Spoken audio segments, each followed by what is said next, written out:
With the sounds of distant explosions, sirens ringing, people screaming, and the chaos of a post-apocalyptic event in the background, the movie opens with Paul searching a storeroom for supplies and then making his way through abandoned back alleyways.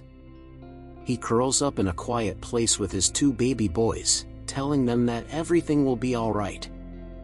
Paul and his twin sons, Joseph and Thomas, live in a rundown farmhouse 15 years after a virus destroyed society and killed most of the people. During the day, they struggle to make ends meet, and at night, they seek refuge from hideous creatures who are afraid of light. One evening after dusk, Thomas arrives home from a nearby farm owned by the Rose family, and it's clear that he's the more adventurous of the two brothers, while Joseph seems more sophisticated and discusses methods to make their circumstances better than just surviving. Following dinner, they hear heavy banging coming from the cellar. The animals try to enter the house 3 times before the hammering ceases.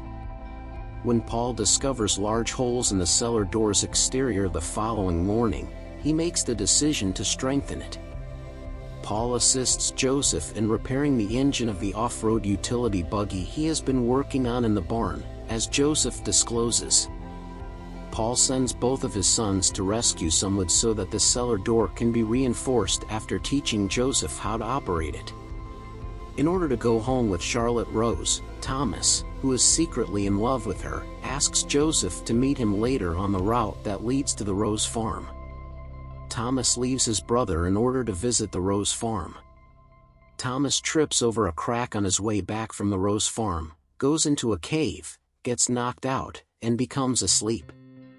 When night falls and Joseph comes home without his brother, Paul goes in search of Thomas and finds him in the cave, where they make plans to stay until dawn.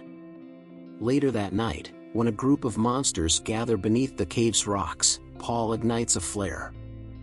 However, one of his hands becomes stuck in the rocks, and as the charge explodes in his palm, it kills the creatures and brings the cave crashing down. Joseph, who is by himself at home, traps one of the animals using himself as bait with the intention of studying it later.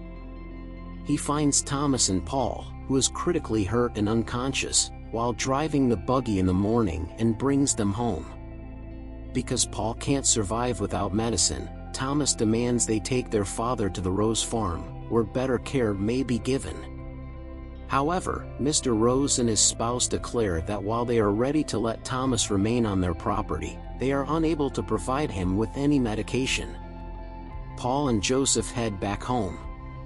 Thomas begs Charlotte to give him the medication, but when he goes to give it to his father, one of the Rose farmhands stops him at the gate and holds him at gunpoint, calling him a thief and a liar and threatening to shoot his foot off as punishment. Joseph returns home to discover a sizable hole growing beneath the floorboards and learns that the animals have been excavating beneath the house with the intention of entering. They attack the Rose farm through a similar tunnel built beneath the floor, killing everybody but Thomas and Charlotte, who manage to flee to Paul's farm. Paul regains consciousness there and offers advice on how to combat the beasts.